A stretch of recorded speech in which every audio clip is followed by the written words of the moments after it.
Good morning, everyone. Hello, how are you? It's good to see, thank you. Thank you, Steve. It's good to see everyone here. My name is Carlene Prince Erickson. I'm the Director of Employee Education and Leadership Development here at Mass General. And I'm really excited and pleased to welcome you to our 10th annual MGH Leadership Academy Spring Lecture. So 10 years of this, of bringing successful leaders here to come share their experience, their knowledge, some insight with us. And after 10 years, I'm like, we're sort of adolescents. We're in that phase of the Leadership Academy where I think that we're growing fast. We're learning some things about what we can be doing better and how we can further expand beyond just offering wonderful classes that we do that now are, I think, somewhere around 32 to 34 classes. So it's really an interesting time to be a part of the Leadership Academy. For those of you who may not know, we launched the Academy back in 2005. And over the years, I've been really humbled by the way in which the Academy has grown.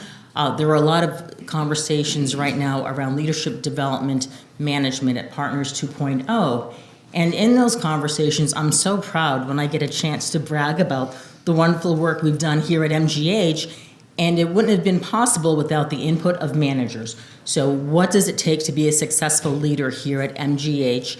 Our wonderful internal instructors, as well as our external instructors, but really that internal core team of subject matter experts and the dialogue that they're able to facilitate in the classroom. So I just want to pause and ask anyone who's ever taught or does still teach a class, any of our internal instructors, could you please stand up so that we can recognize who those individuals are? Oh, don't be shy. You're there. There you are. So yeah, a round of applause because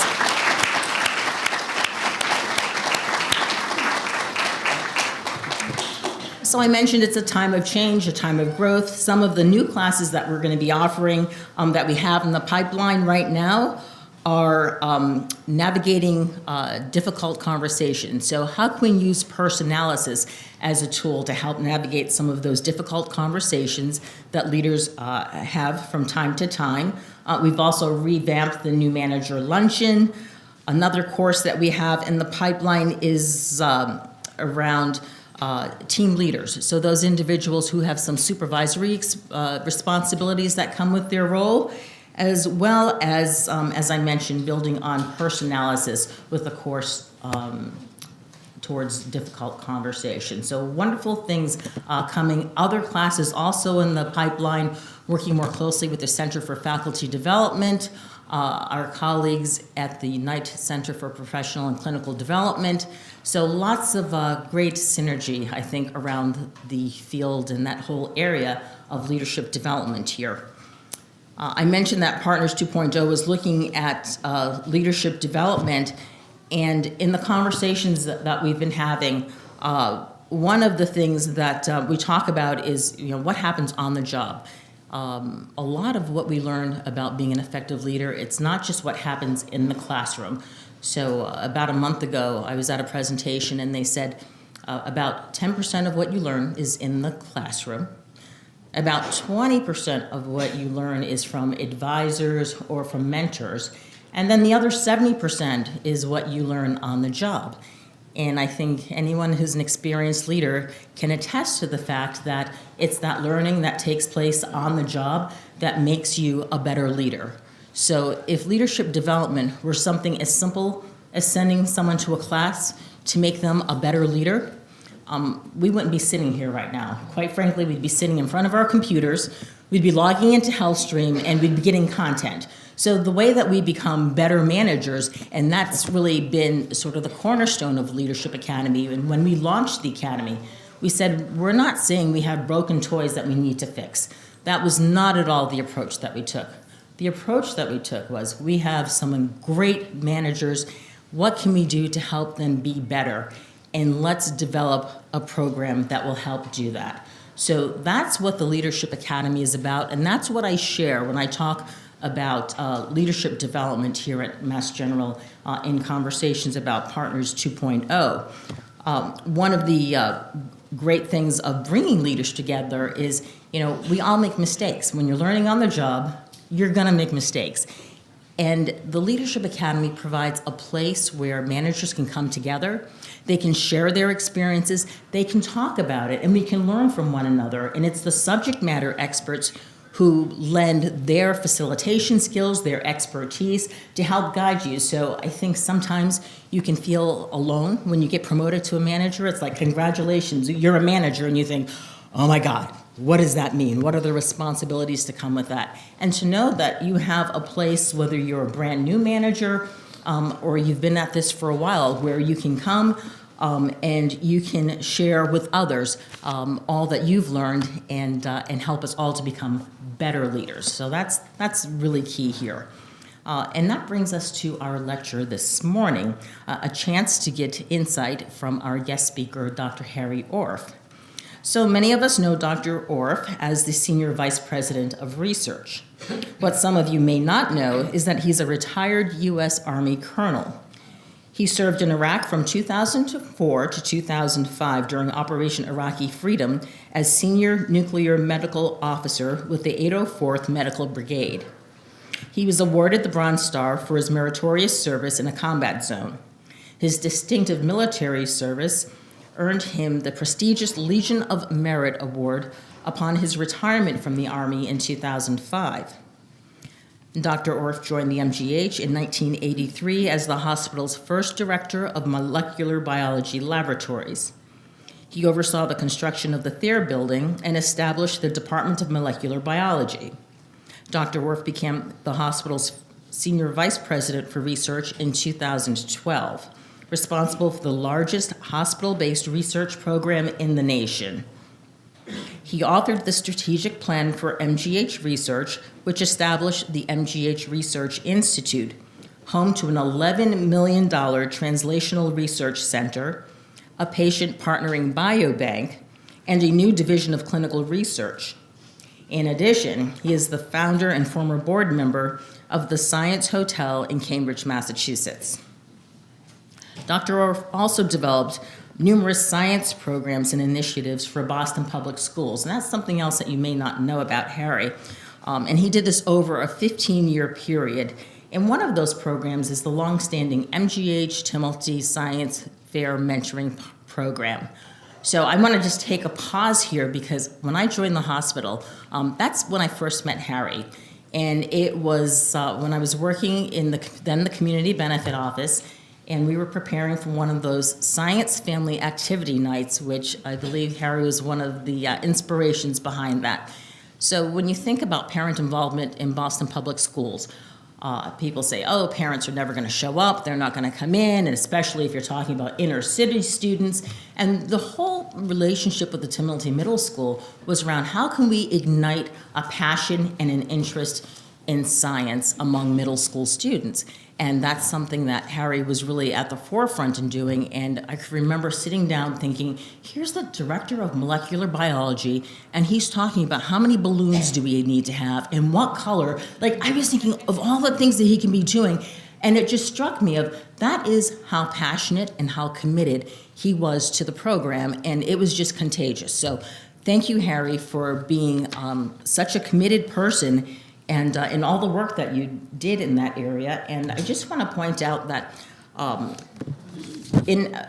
for all the work that he did with the Timothy program, he was awarded, and let me look to my notes because I've gone way off track here, he was awarded an American Hero Award by the U.S. Department of Education in the city of Boston in 1997. And there, Marilyn, you can see pictured in the photo next to Roger Harrison, who was then the headmaster of the Timothy program, presented him that award. And in preparing for today, I talked to Harry, and he said that is, of all the awards he's received, that really is one that he cherishes so much. And there's the plaque that is in his office, I believe, that you can see. So on that note, I am going to turn the podium over to Harry, so please join me in welcoming Dr. Orff to the podium.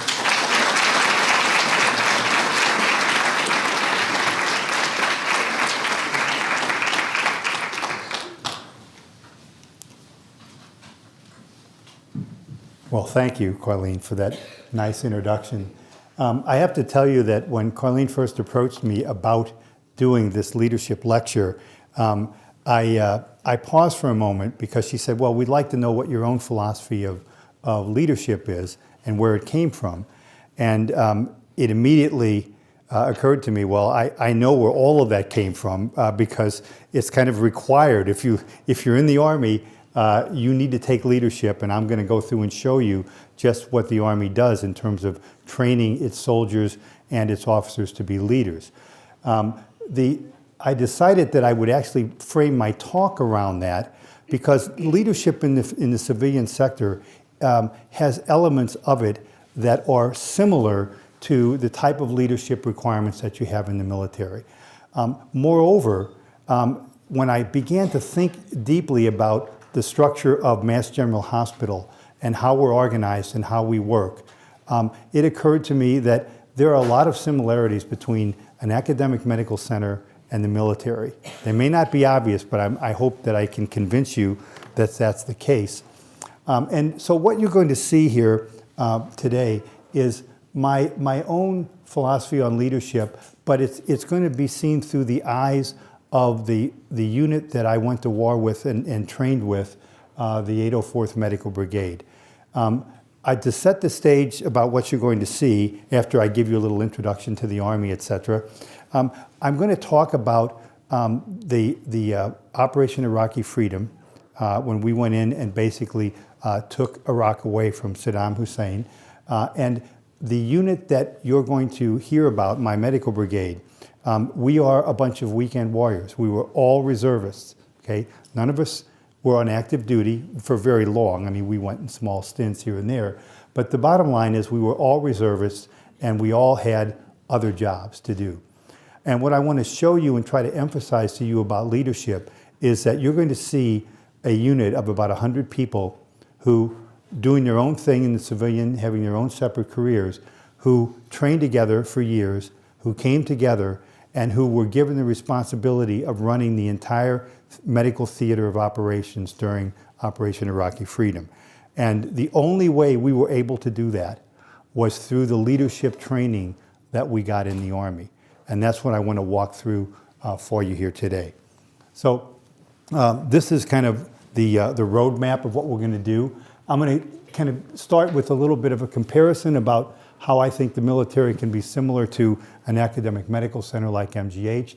And then I have to give everybody a little bit of Army 101 because I'm going to talk some Army jargon. So I'm going to go over the ranks and the organization and the command structure.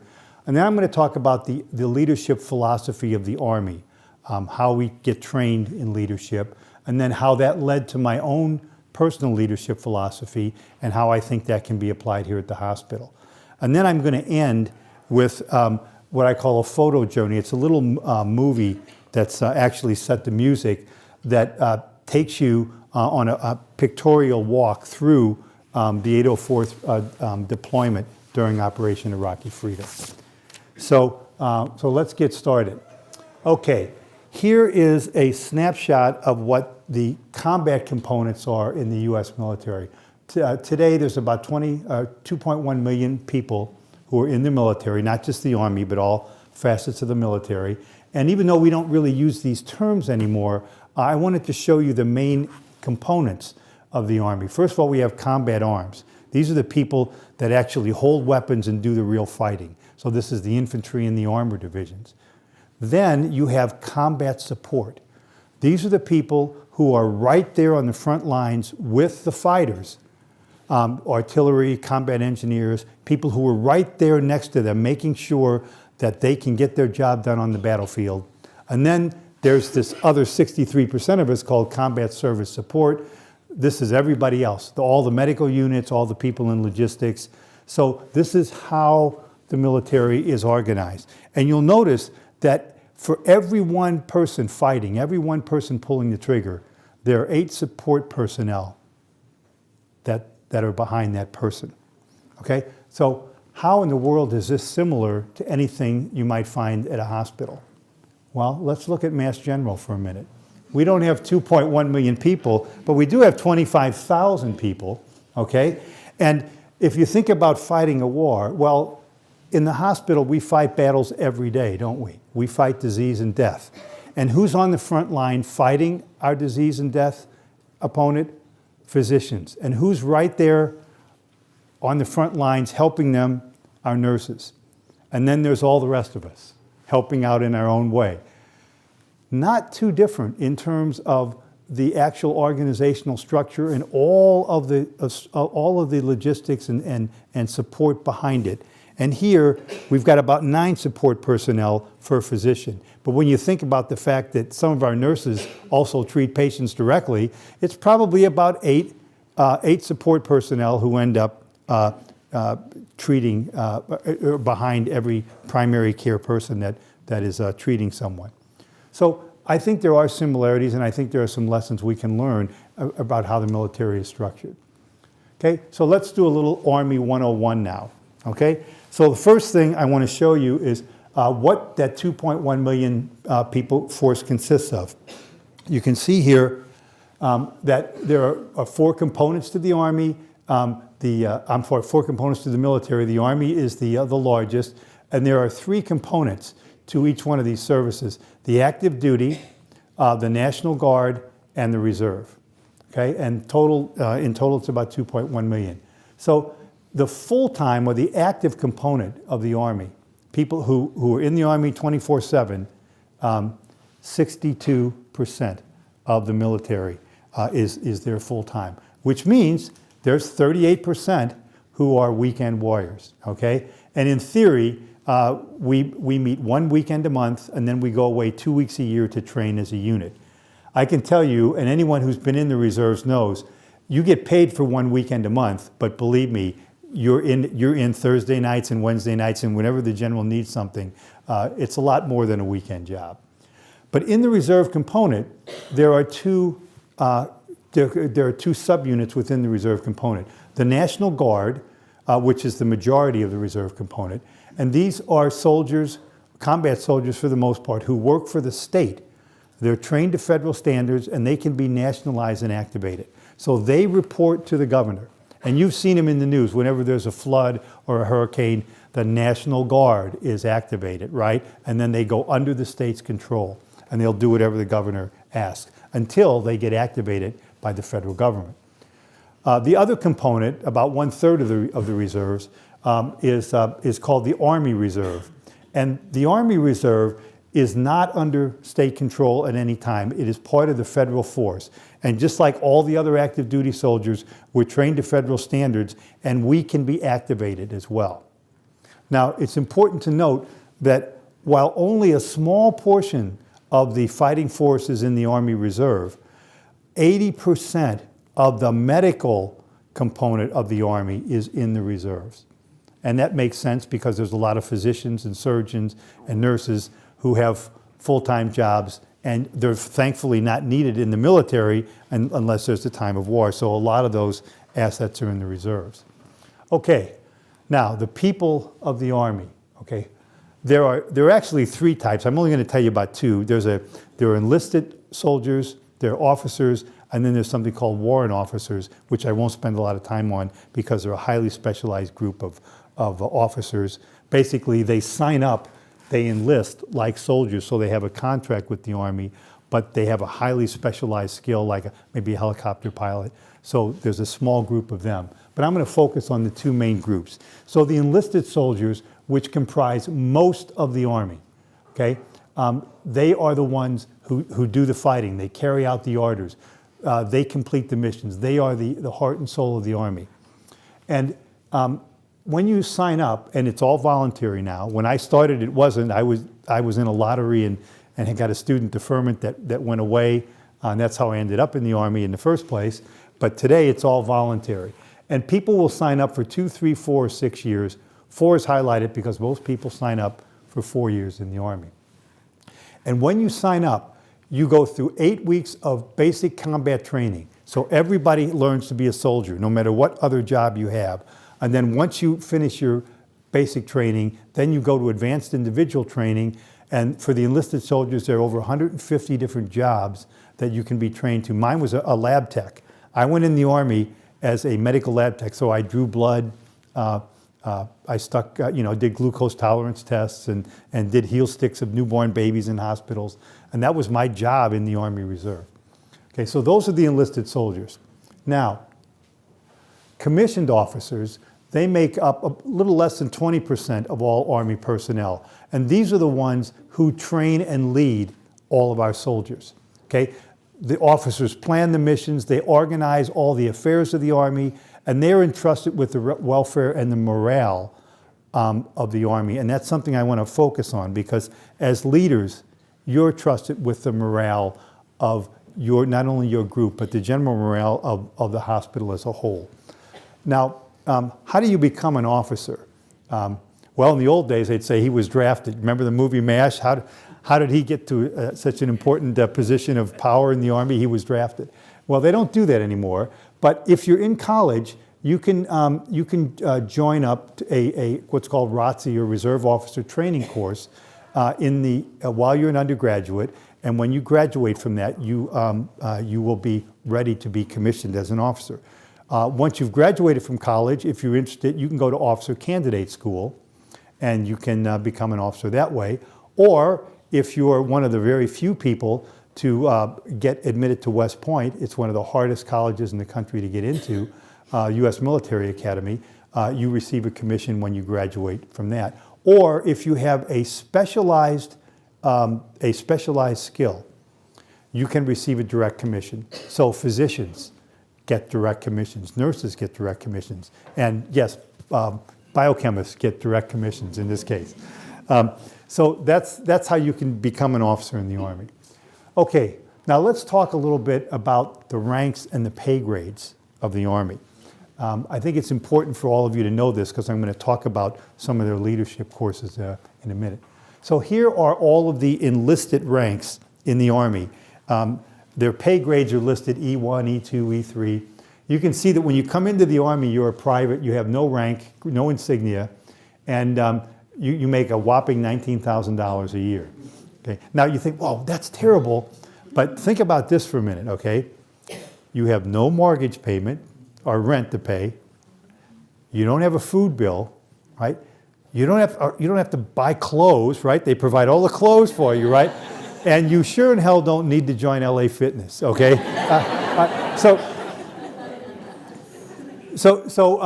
when you're enlisted in the Army, basically, if you don't commit any crimes for 3 months, you get promoted to private E2, and then you begin your year. After you're a private E2 for a year, you can be promoted if you behave to private first class, and even up to corporal or specialist, depending on what your job is. Okay. However, to go anywhere further than that, okay, you need to have a lot of leadership training. Sergeants are the first group of leaders in the Army. Okay, that's the enlisted ranks. Here are the officer ranks in the Army, and they're just designated, their pay grades are 01 through 010. And the officers are the ones who, as we said, lead. Now, the officers start out as a first lieutenant, then you could do a second lieutenant, then a first lieutenant, a captain. These are called the company grade officers because they run small companies of soldiers. The next three ranks, major, lieutenant colonel, and colonel, are called field grade officers because they basically run operations in the field with larger groups of soldiers. And then the general grade officers, of course, run entire units or armies. Now, you see how uniform all the ranks are in the enlisted grade. They don't make a lot of sense here, do they? I mean, there's no real logic to this transition of ranks. But it's actually, as most things in the Army are, it's really steeped in tradition. And the Army ranks for officers are based on the earth and heavens. So second lieutenants have a gold bar. Oh, I should mention one other thing. The only two ranks in the officers that are gold are second lieutenant and major. And that's important because if you have a gold rank in the Army, you don't command anything. Okay, when you're a second lieutenant, you're basically learning to be a company grade officer, and when you're a major, you're learning to be a field grade officer. So those two gold bars, they don't command and control anything. They're just learning. But the reason that the ranks are as they are is that in the earth, gold is buried lower than silver. So you start down low in the earth, you have gold. You come up a little higher underground, and you have silver. You go up above to the trees, and you see the maple leaves on the trees. Then you see the eagle soaring over the trees, and then you see the stars up above. Okay? So that's the tradition for the ranks in the Army. Okay, so what happened to me is I came in over here. It's a whole nother story, but basically I got accepted to graduate school at Harvard, but I was in this lottery my senior year in college, and my number came up 16, which meant I was going in the Army no matter what. But I got into a reserve unit as an enlisted, and I was trained to be a lab tech, as I said. And so I rose up through the ranks here for a couple of years and made sergeant, and then I got my doctorate. And when I got my doctorate, I was commissioned. I went from being in a general hospital as a lab tech to a medical officer, a biochemist officer in a medical lab unit, and I was commissioned as a first lieutenant. So that was my path. Why were you a corporal and not a specialist? Corporal is for the fighting units, the people that are out in the field, like armor, etc. Specialist is a highly specialized job, like a lab tech or an X-ray tech or a nurse technician. Anything that requires highly specialized training but doesn't have any authority over anybody, you become a specialist. So I was actually a specialist. I wasn't a corporal. Okay, so now the last piece of Army 101 is to talk about the command structure of the Army. And this is important because I want to go back for a minute to this slide and remember this enlisted rank here, Staff Sergeant, okay, $46,000 a year. Just remember that. Okay, now we begin at the lowest level in the Army command structure, which is a squad, 4 to 10 soldiers. And those 4 to 10 soldiers are led by a staff sergeant. Okay? Now, why is it important for that staff sergeant to be well trained and to have a lot of leadership training? Because if this staff sergeant doesn't do their job, these people can die. This is not like you get a bad performance review. If you don't follow the lead of your other officers and execute the mission, you can put the lives of your soldiers in jeopardy. So 4 to 10 soldiers comprise a squad. When you put 3 to 4 squads together, you now have a platoon. And platoons are commanded by officers, and the first officer rank that commands is a first lieutenant. Okay? If you put 3 to 4 platoons together, excuse me, you get a company. And a company is a couple of hundred soldiers, and that is commanded by a captain. And these are the company grade officers I mentioned to you before. Okay, if you put 3 to 5 companies together, now you've got 500 to 600 soldiers.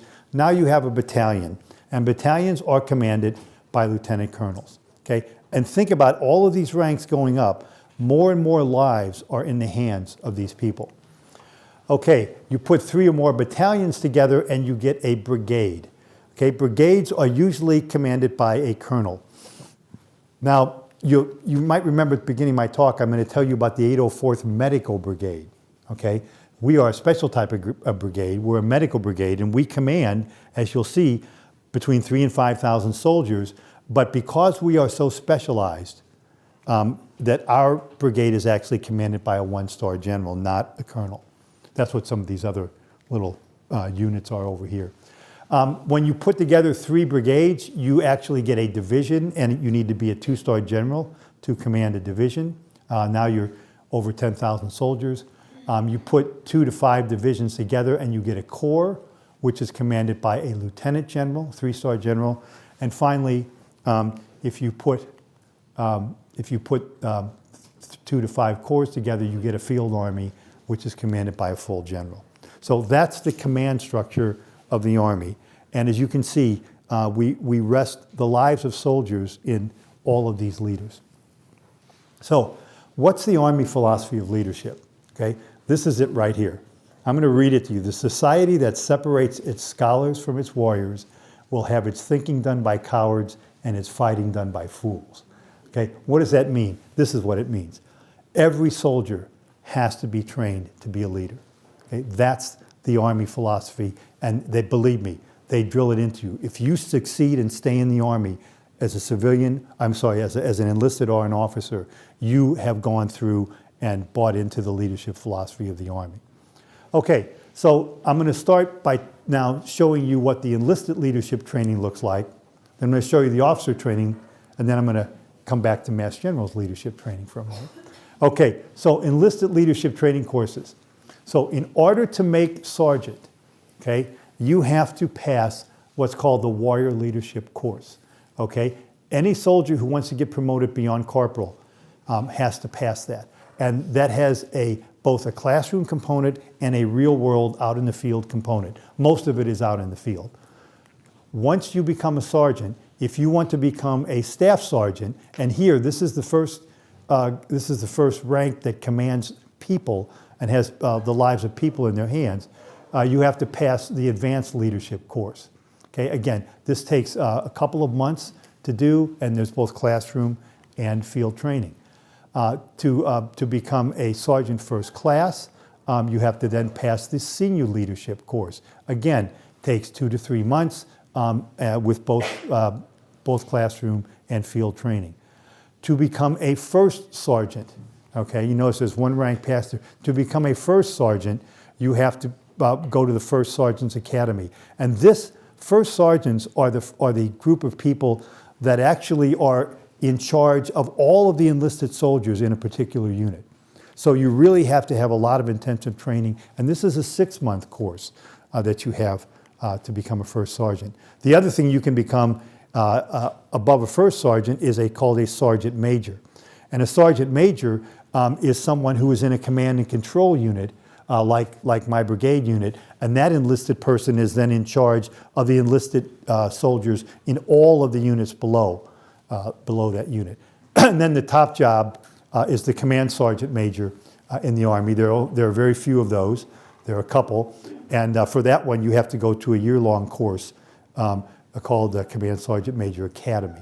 Okay, so that's the training that you need in the Army. All throughout your career, you're constantly getting training. Well, let's look at the officers now.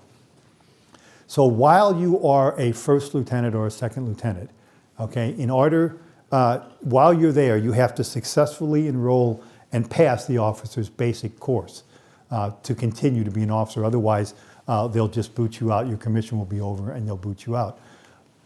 Once you finish the officer's basic course, then in order to become promoted to captain, you have to take the captain's career course. And again, the difference here is the lives of about a couple dozen people versus the lives of 200 people. So a lot more intensive training. To make major, to be promoted to major, you have to be enrolled in Command and General Staff College Phase 1. Now I'm going to show you, because I had to go through all of this, I'm going to show you what that entails. But basically for reservists, it's a 4-year course. Okay, Phase 1 is 2 years. You take correspondence courses. Then 1 night a week you meet with other people in the college, and you have an instructor who trains you in specific things. And then 2 weeks a year you go away and you do field leadership training. And you do that for you do that for 2 years just to pass Phase 1 of what's called CNGS. Then, to be promoted to lieutenant colonel, you have to pass the second phase of that, which is, again, another 2 years for the reserves. Then, if you want to get promoted to general, first of all, you have to be a full colonel. You have to be invited to go to the War College. And the War College is a 1-year, it's a 1-year course, and it is, believe me, it is intense in order to make it to the general ranks. And very few soldiers obviously make it to the general ranks. So let's now look at not Army courses, but actually leadership courses that you can avail yourselves of right here. All of these courses are really excellent in terms of what it can do to develop you as a leader. And the nice thing about the courses are that they're specific to subjects.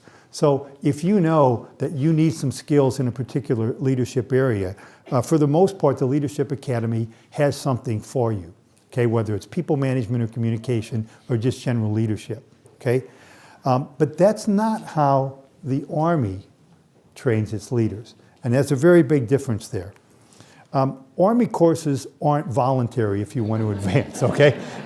You could be a corporal for your entire enlistment if you want, but you're not going anywhere unless you enroll in and really pass the courses.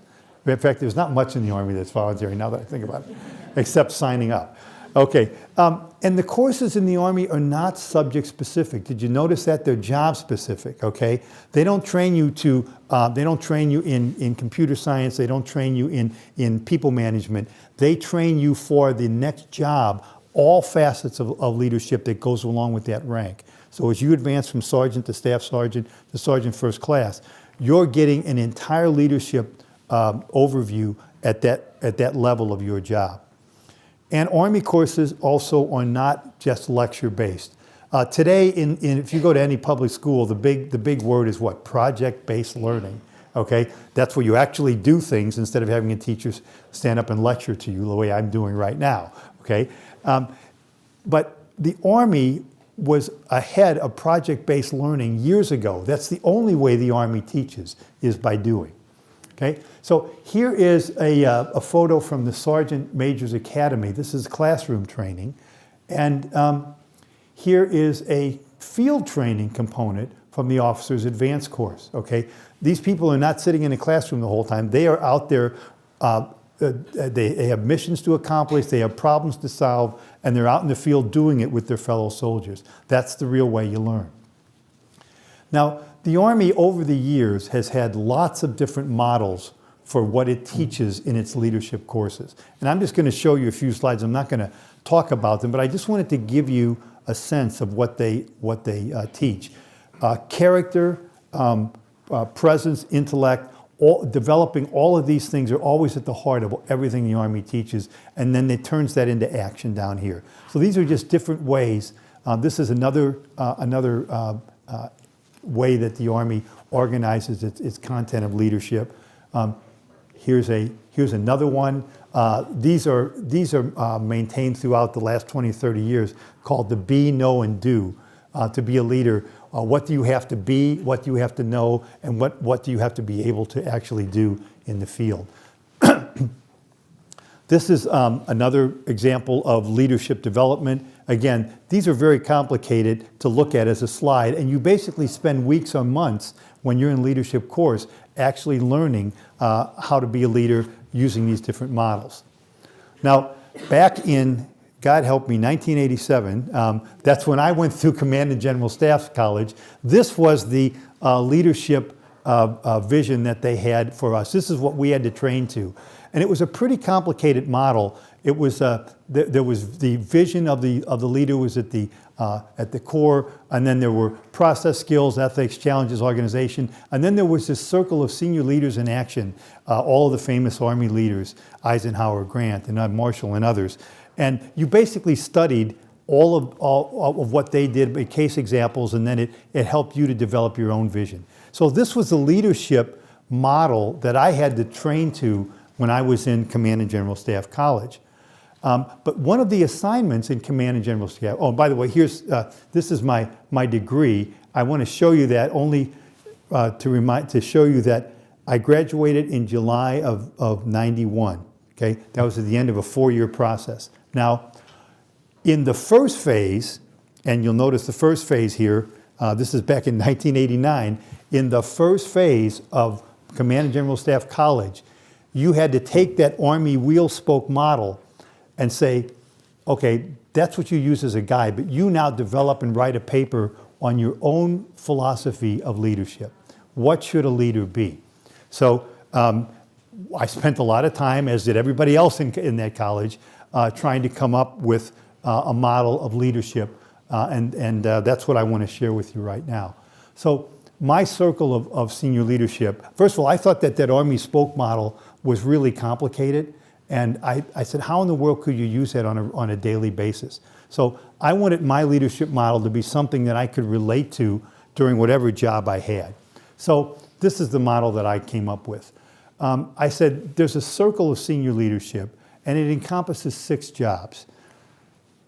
And these are the 6 jobs that I came up with. To be a leader, you have to be a student. You have to study the issues and the problems you deal with. You have to analyze them to figure out and understand them. You have to organize your approach to those solutions, okay? Then you have to go out and teach that to others that you want to carry it out. You have to then manage those people as they do it, and you have to motivate them to do it, okay?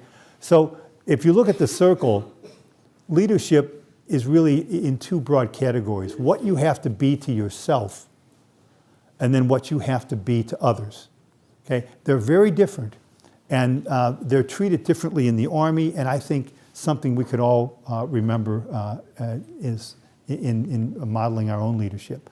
So this is the evaluation form that you have to turn in. Once I turned in my paper to get graded, there's a series of graders who graded. These are all the different things you have to do. And one of them, did I compare and contrast the concepts of senior leadership doctrine that was described by that wheel? So I had to basically take all the doctrine elements and say how my senior leadership vision worked with them. So here are the elements. Vision, comparing direct and indirect influence, that is accomplishing a specific task over conveying a concept to somebody. Solving a problem and accomplishing a mission. And then how do I differentiate between junior and senior leadership roles in my model? So simply put, this is the way I looked at it. To accomplish a mission or solve a problem, the student, analyst, and organizer inside all of us, okay, needs to use those skills to develop a vision for that solution, okay? And then the teacher, manager, and motivator have to instill that vision to realize mission accomplished or success in solving the problem.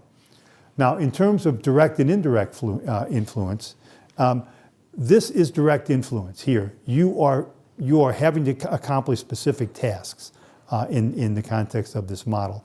And indirect means that you're conveying a concept to others. So that's where they fit in. In terms of junior leaders, like the lieutenants and the captains and the staff sergeants who are out there in the field, they don't have to come up with the battle plan, but they darn well better be good at executing it. So they have to be a teacher and a manager and a motivator in order to make sure that things are done properly. Whereas a senior leader, you have to become a little more cerebral, and you have to really formulate those visions and plans, so you need to be a student, analyzer, and organizer. So that's the context in which I formed my leadership vision here. And as you think about that and your roles as leaders here in the hospital, think about what you do on a daily basis and ask yourself if you're, in the context of your work and your leadership, are you playing each one of these roles at least occasionally? Because if you're not, then that maybe tells you something about where you could improve your leadership skills. Now,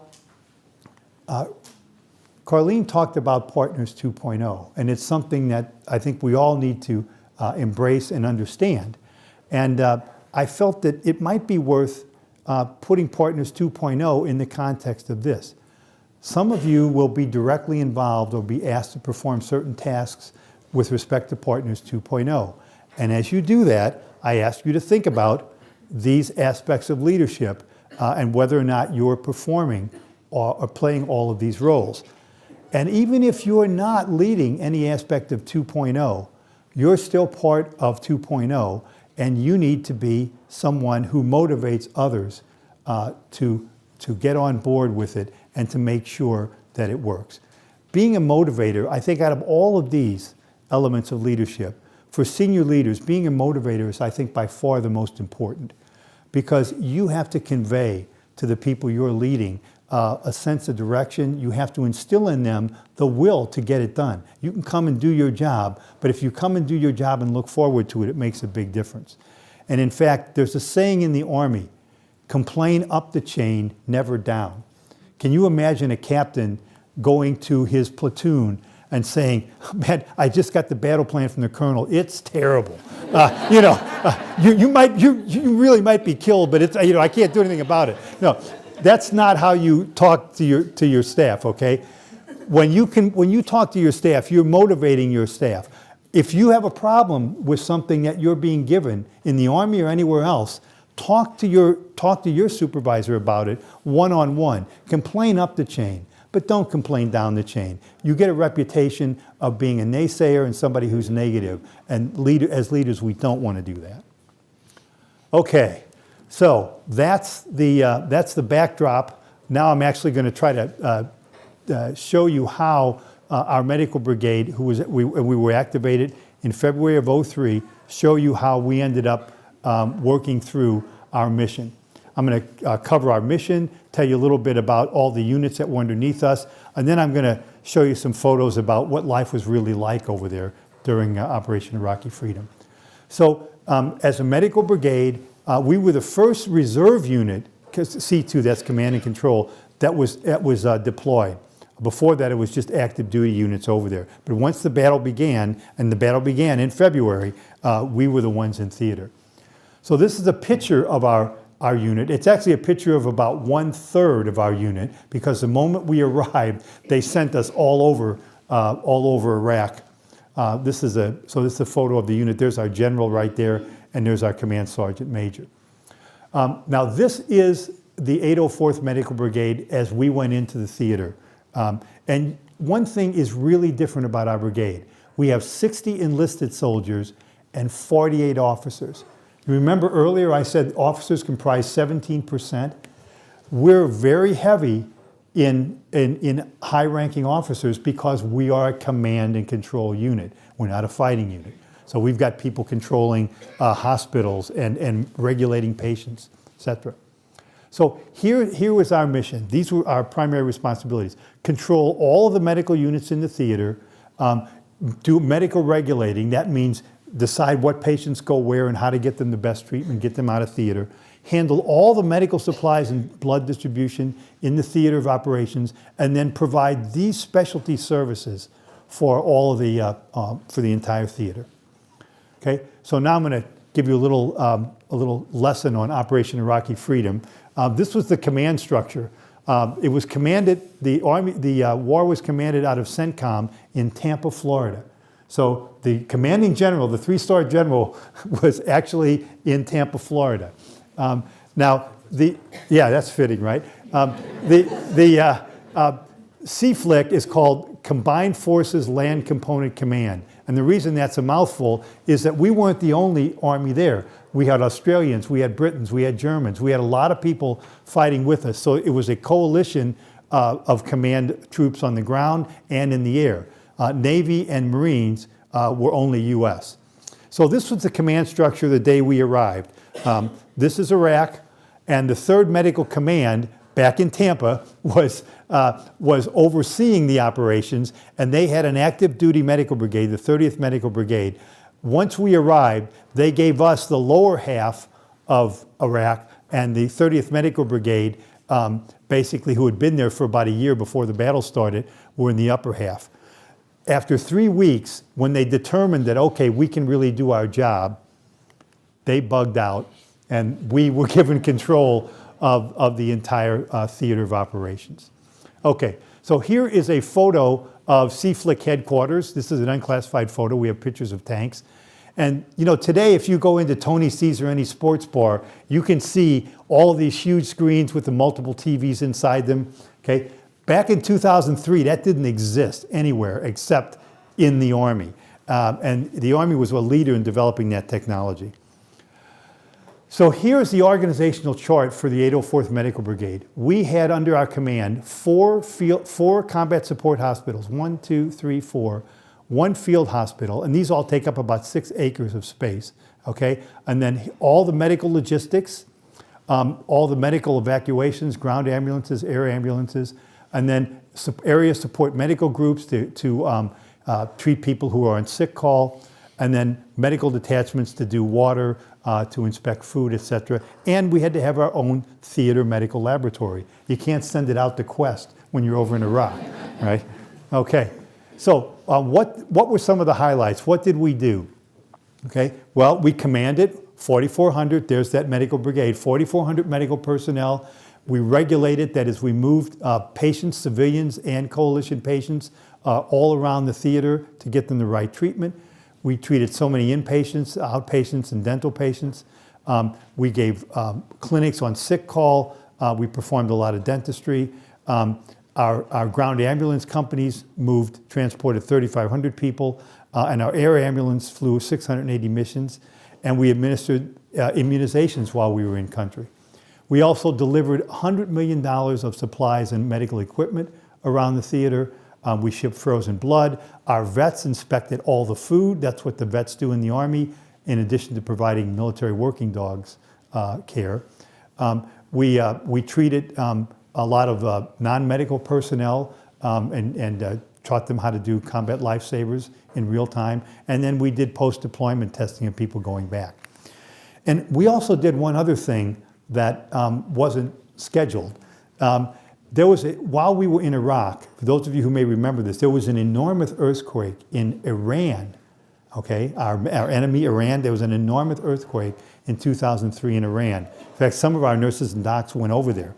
But within 8 hours of that earthquake happening, we were ordered, because we had docs coming from all over the world to help, but they didn't have any supplies. So we were ordered to take about $1 million worth of our medical supplies and get them over to Iran so that they would be there when the medical help arrived, okay? And that was done, all of that work was done by our Deputy Chief of Staff for Logistics, Jocelyn Smith Farrington. Here's a picture of her, okay? She's a Lieutenant Colonel. She ran all of the logistics in the entire theater of operations during the war. Remember, she's a reservist. What does she do full-time? She's a middle school teacher in Fitchburg. Okay. Don't mess with her class. Okay. All right. Okay. So that's our mission. Now, what about the units that were underneath us? Well, here's just a couple of shots of them. Here is a snapshot of the ground medical ambulance company. All the people who drive the ambulances. Again, all reserves arriving in theater, getting ready to go out across the country. Okay. Here are the air ambulances. Believe it or not, they get shipped over on an aircraft carrier. And they come shrink wrapped, right? The soldiers don't, but the equipment does. Okay, here's one of our sick call units, area support medical brigades, and this is in a sick call unit in Kuwait, and it looks like they're drinking beer, right? But there is no alcohol in Kuwait. It is banned. That's near beer, right there. Only thing they were allowed to bring in. Here's a shot of some of our vets who are going out on a food inspection tour in Iraq. Here is one of our preventative medicine teams. They do insect spraying. They test the water to make sure that it's safe to drink, etc. Here's a shot of one of our dental units. I could never get a picture of a dentist because they were always out in the back with their sand wedge, practicing. That's a little thing. One of my best friends is a dentist, and I can't resist doing that. And the medics, of course, that are out there treating the soldiers during the battle and right there on the front lines with them. This is our medics here. It might look like they're in a tank, but in fact, they are in one of the most high-tech ambulances you will ever see. This ambulance can actually do x-rays and telehealth those x-rays right back to the hospital where the wounded soldier is going, so they're ready to receive them. Here's a shot of the medical battalions just sending out supplies all over across the theater. Here's a shot of one of our combat support hospitals. So they take up several acres. There are 600 people in these combat support hospitals. And the people in the hospital, all the soldiers, the docs and nurses, they set up the hospital. Okay, it gets dumped in a particular location, then they lay it out. They set up the temper tents, and everybody helps lift, even the docs, okay, except the surgeons. Surgeons, you don't want them to pinch their hands, so we make the surgeons get us coffee while we're setting up the tent, which is one of the most enjoyable aspects of the whole deployment. So here's the temper tents are set up, and then the interiors are set up. You see that cloth there, that's the air conditioning duct. Yes, the hospitals are air conditioned, not the tents we sleep in, but the hospitals are air conditioned. So there's the corridor in the hospital. Now you set up the different components inside the hospital. And then there are certain elements that you can't just set up in tents, okay? And so we have these cargo we have these cargo containers that have a lot of components of the hospital in them, like the ORs and the labs. These are 20 feet by 8 feet by 8 feet, and they open up. It opens up to 3 times its size, so you've got a 20 foot by 24 foot by 8 foot high module that can serve either as an operating room, and here's the operating room being set up. It comes with everything inside of it. It's ready to go as soon as you can set it up. Here is, now you connect it to the hospital complex right there. This is, I think, the lab Here's the pharmacy is in an ISO unit. There's the chem lab in an ISO unit, the microbiology lab, and even the blood lab, all ISO units that are set up and attached to the hospital. And of course, you can't go over there and turn the faucet on and get safe drinking water, so we have to purify our own water. And hospitals need a lot of water, so we have an entire tent with a bladder of purified water that we can use for whatever purposes are needed. We also have chemical protective suites in the hospitals. And you set the, we do these exercises here for mass casualties of a bioattack. Well, they're very real here. And we actually have, and practice, we actually had a patient that came in with chemical burns.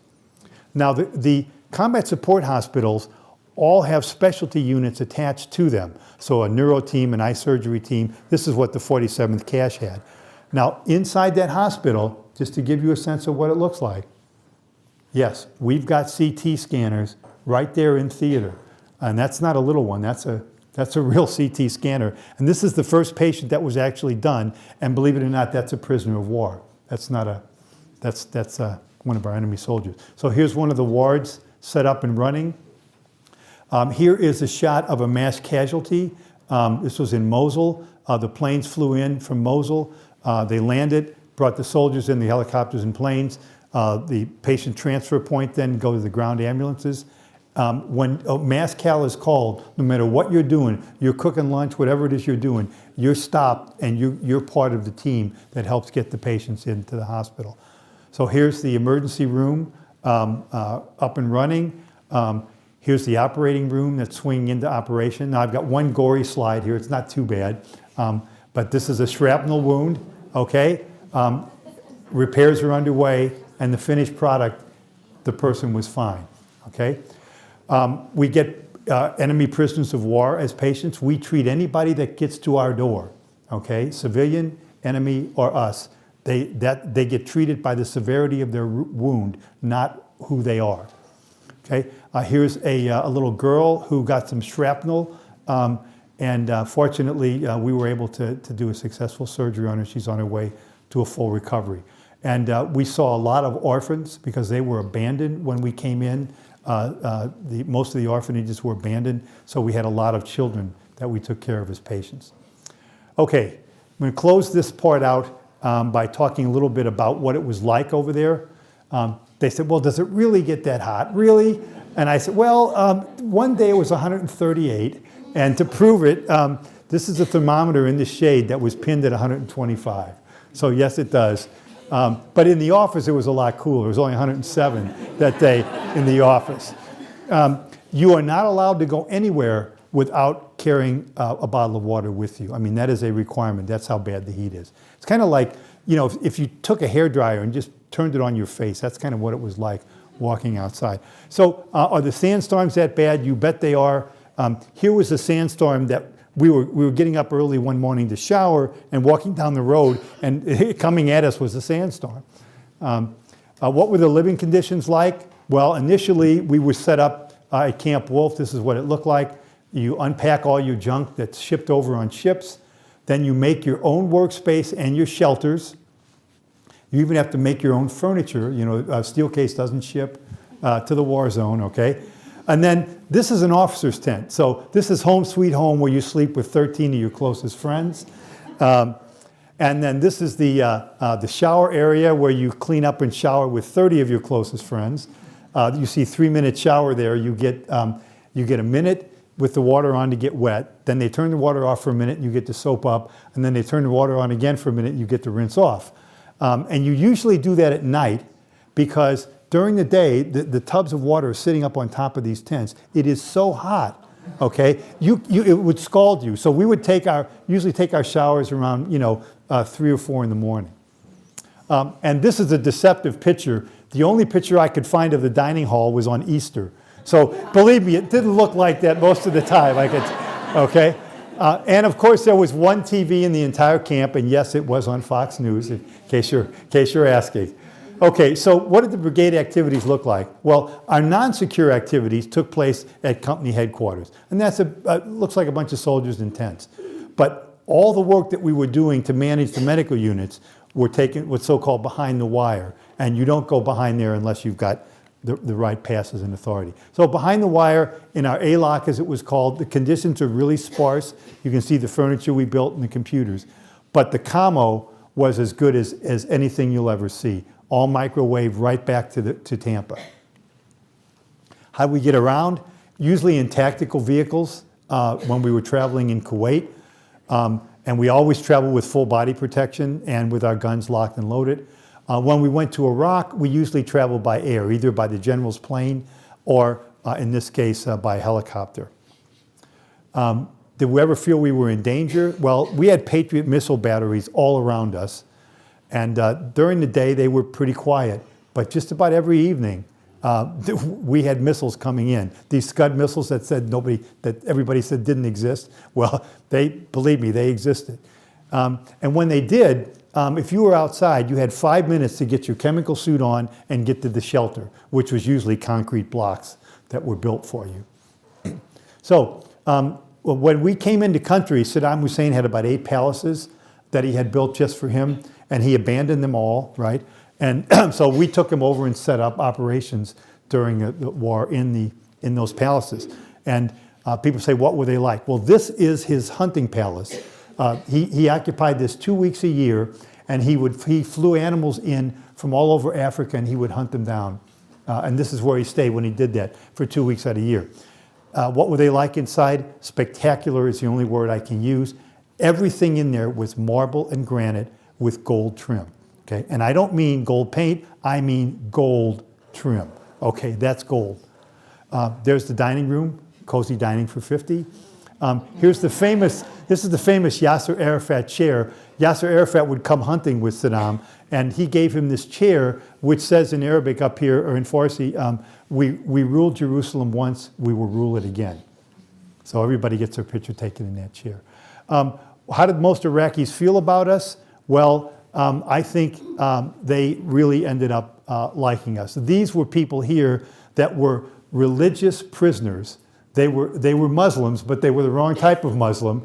And so when we came and the jails were abandoned, we freed them and we sent them back to their villages. Also, children were very happy to see us. And this is not a political statement. I'm not saying that I think the war was the right thing to do. But girls in particular now, for the first time ever, went to school, got to go to school. And this is my most gratifying moment. I'm sorry, I had to put this in.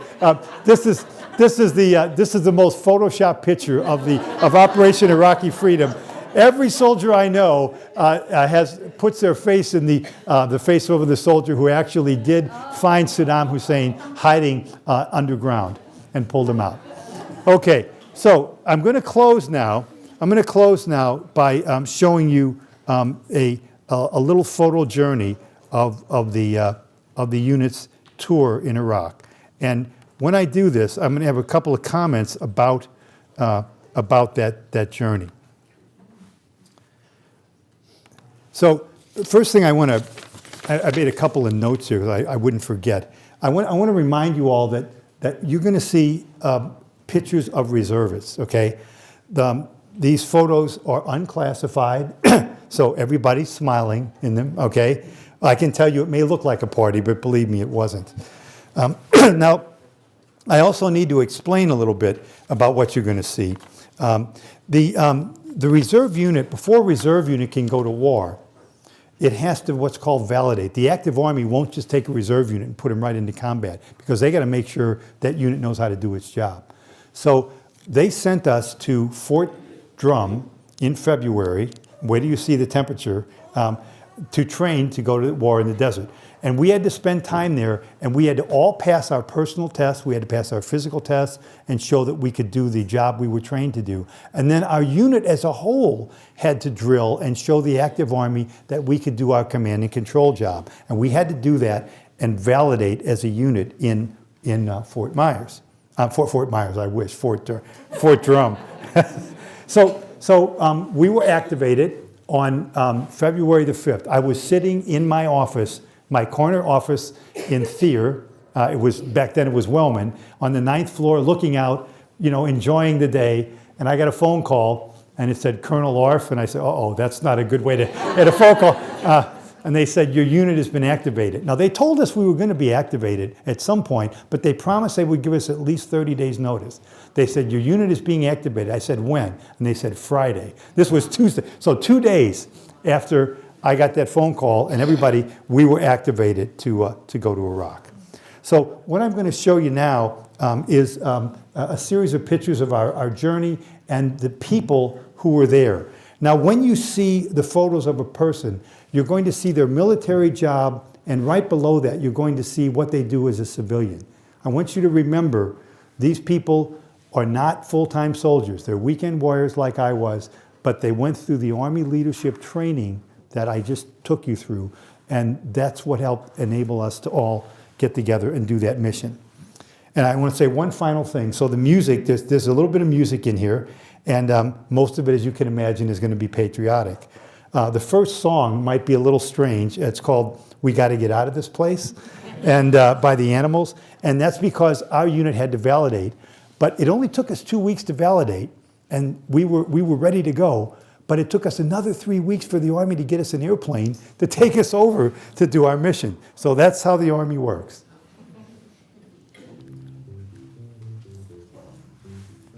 That is Nick and Karen. Nick was 1 when I left and 2 when I got back. That's my best friend, Les. 30 degrees below when we got to Fort Drum. And we're going to the desert where it was 138. Here we are qualifying our weapons outside at 30 below. Try to hit a target at 30 below. And here's our Chief of Food Services. He works for Social Security. This is a gas mask test. We had 8 seconds to put it on. We had a few students, but most of you'll see senior people in these pictures. There's our psychiatrist. The most scary thing about going to Iraq was knowing that she was there with a loaded weapon. I think.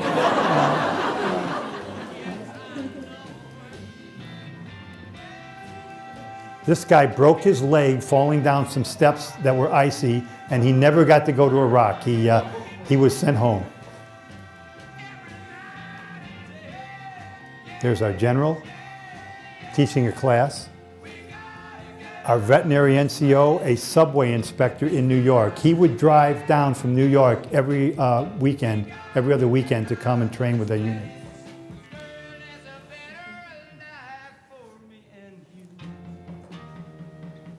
Notice most of the technical jobs are related. Here we are taking our physical tests, sit-ups, push-ups, and the 2-mile run. Thank God it was inside. I don't know if we could have done that at 30 below. And then when we got our notice that the plane was here, they gave us 1 night to go to the officers club. So we made the most out of that.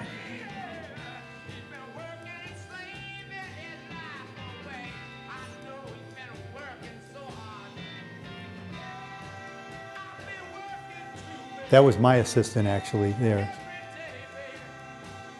So once we validated, they issued us new uniforms, and then we flew into Kuwait, which is the staging area for Germany. Notice our uniforms changed now from green to desert. And you'll notice most of the people, like the commo sergeant there, he was a cable installer, so their civilian job related somewhat in most cases. So our combat engineer was actually a civil engineer, as an example. Thank God our psychologist was actually a psychologist. Our NCO officer was a chemist, and here is our medical regulating officer, the one who was responsible for moving the patients. She was a CEO at a healthcare company, and boy, that was one of the most important jobs in the theater. Okay, so finally we get to Kuwait, to the APOD as it's called, and we get on a bus to undertake our mission.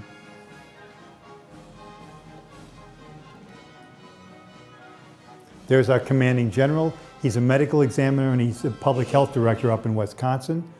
Our second most important person, our chief of staff, who is a VP at Fleet Bank, which no longer exists. And here's our top ranking enlisted, who is a researcher.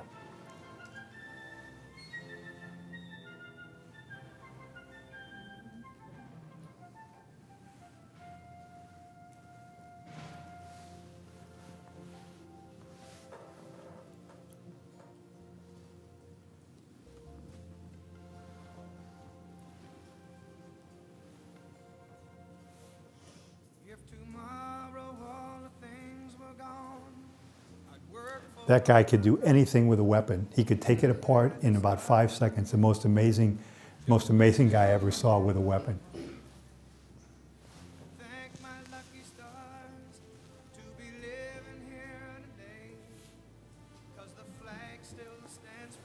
There's the border from Kuwait to Iraq.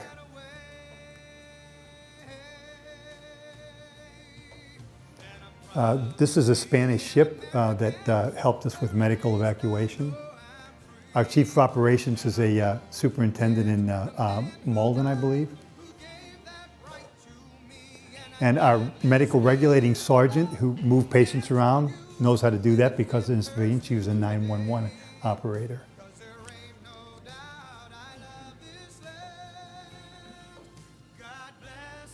You see the lock and dam operator there? He operates the dam over by the Museum of Science, still today.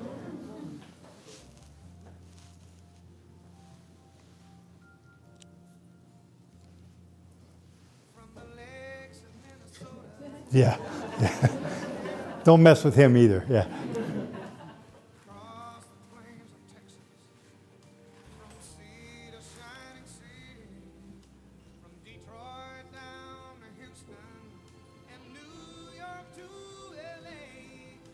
There's my Mac. I always had my Mac with me no matter where I was.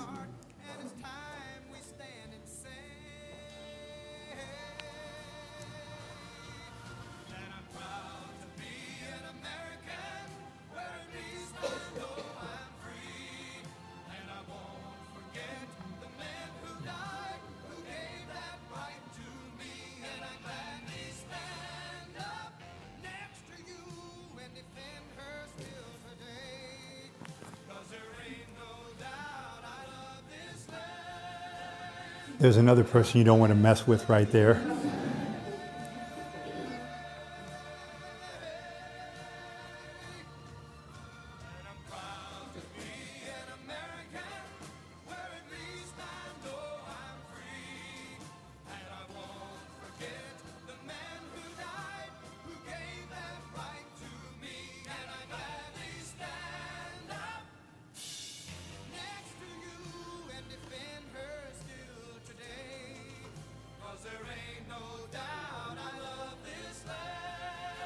There's the vets with the military working dogs.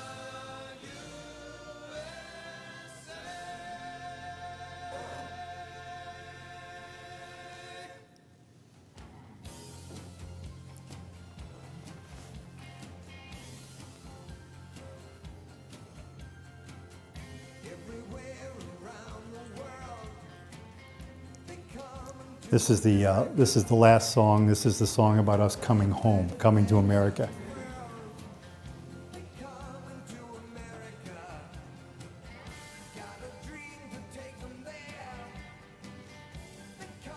That's my best buddy also, Marty Darf, who was at the medical school in pathology. Once we got our mission complete from Central Command, we were ready to ship out, so we moved back to Kuwait. And the 8th Medical Brigade from New York City, another reserve unit, took over from us. So here we are packing up. And then, as the Army does in tradition, we have a ceremony of change of command. So our flag is encased and theirs is unfurled. Then the night before we left, we watched the Patriots win the Super Bowl at 3 a.m. That was our last sunset in theater. And then we finally got our plane. They said our orders were to be on active duty for up to 1 year. We got our plane on the 365th day of our activation. We come home, okay? Now the smiles are real, okay? There's a lot of enthusiasm at this point.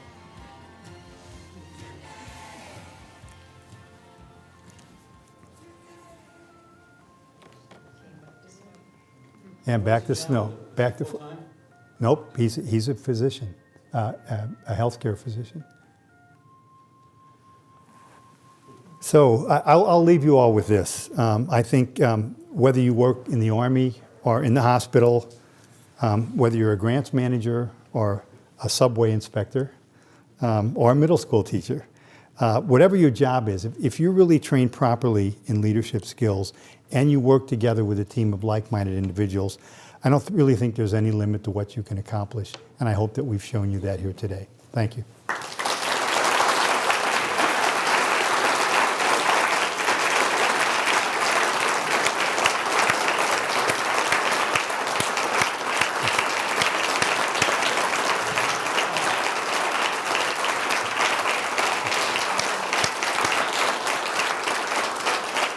So I want to start by saying not only thank you for today, but thank you for your service to the hospital, and thank you for your service to the country.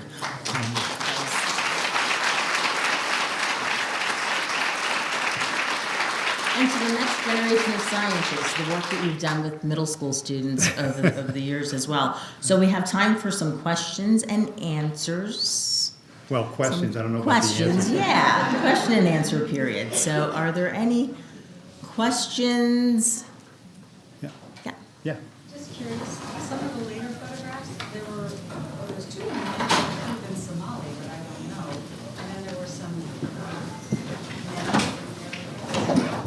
Well, those were, all of the photos were taken in either Iraq or Kuwait. And the men in Arab dress those were native villagers. We spent a lot of time out in the villages in terms of goodwill. One of the most effective things, the Army wanted to try to win over the goodwill of the people and in the villages, and they didn't know what to do, so they asked our soldiers, what do you think would be the best thing they could do? And one soldier came up with the idea, soccer balls. We got in 10,000 soccer balls and distributed them, gave them to all the kids. That was it. We were their favorites. and the women, I'm sorry, the women. Yes. Were they just villagers? Was that, because I couldn't tell the environment. Yes, no, the women were villagers as well, yes. Yes. Yes. How do you help, having been through all that and seeing people do amazing things, how do you come back and kind of wonder why we get frustrated over little things? Well, it does give you a perspective, I'll say that. It really is, living through that intense environment really does a number of things. It gives you perspective, and it also bonds you with the people that are in those crisis situations. We meet twice a year. My Army unit, the people of us who are still around here and left, we get together twice a year. And it's nothing else than a social thing to get together, and it's just a bond. We don't know why, but we were so dependent on each other. Our shifts were 13 hours. I didn't tell you that. We worked 12-hour shift and a half an hour before for the pre-briefing and a half an hour after for the post-briefing to the general both times. So you work 13 hours and you do that 7 days a week. And the only time you get a half a day off on Sunday, which means you don't have to wear your uniform, but you still have to do the briefing. So you basically, for 1 year, we work 7 days a week. Yeah. I can come up with the mic if you want to wait. How many translators traveled with your brigade? How many translators? We had attached to all of the units in the hospitals, there were about 5 translators with each combat support hospital. And then as needed, we would bring in, there were always people around who could speak English from the villages, and sometimes we would bring them in as well. Yes? I was interested in your comment about how you took care of all comers Yes. who were injured. And I would like to opine a little bit on, I would assume that's probably better than any form of diplomacy one could offer. It seemed to me like that would be an impressive way to bond and make friends. No, it really is. the civilians that we treated were, I think, quite grateful to get the kind of care. A lot of them, we came in seeing them for a minor issue and ended up treating them for other things as well that they had. It's also, I mean, some of the most heartbreaking stories we had, we learned about, were from civilians that we treated. I'll share one of them with you. It's probably the one that made the most impression on me.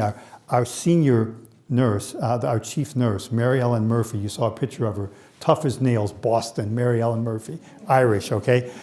Nothing would faze her. And I came back to the officers' quarters one night, and she was in the corner sobbing. I had never seen her, I'd never seen her sob before.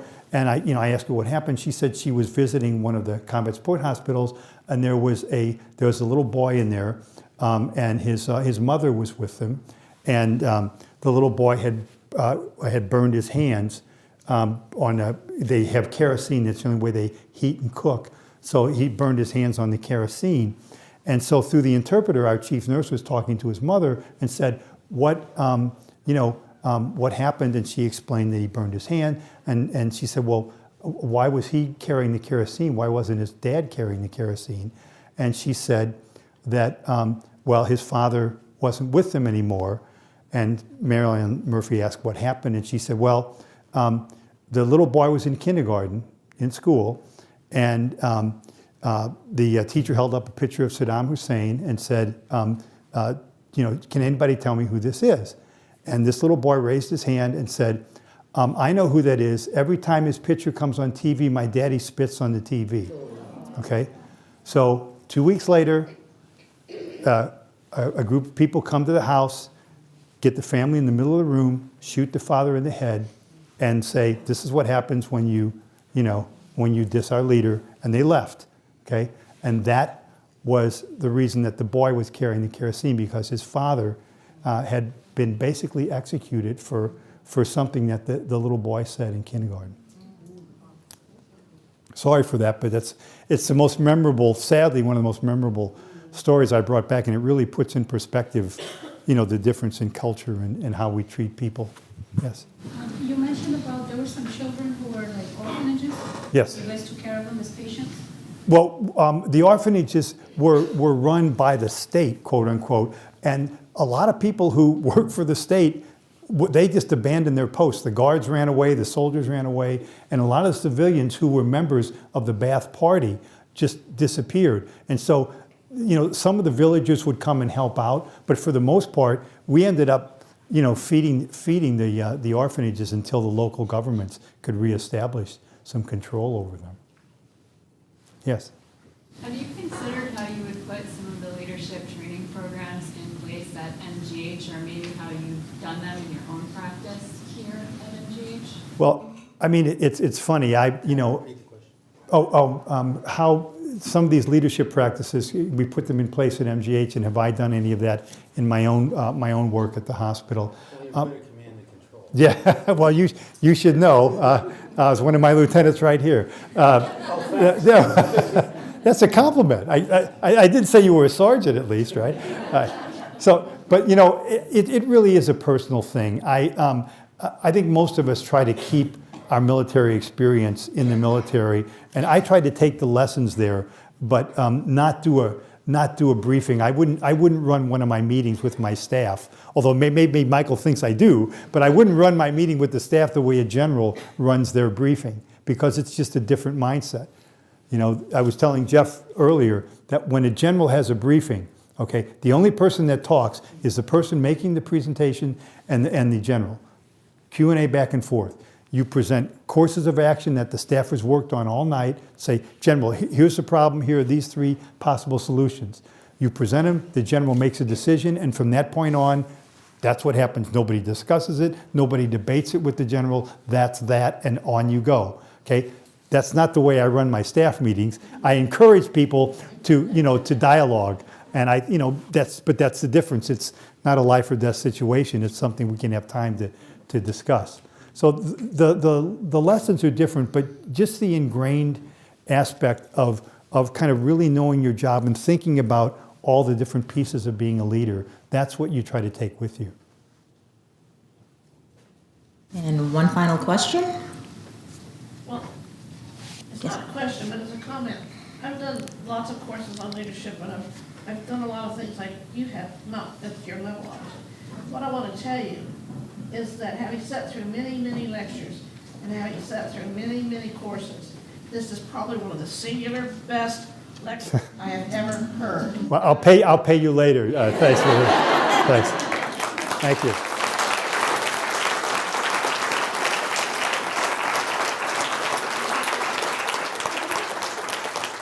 So Harry, on that note, we have a token of our appreciation. Oh my goodness. Thank you so much. We know that you have a couple of hobbies, so I'll just give you a hint that they're related to those hobbies. Great. And also thank you for Teresa and all the volunteers who helped with this morning's presentation. Thank you so much for all that you've done, and we look forward to seeing you all next year for the 11th lecture. Have a great day. Thank you so much.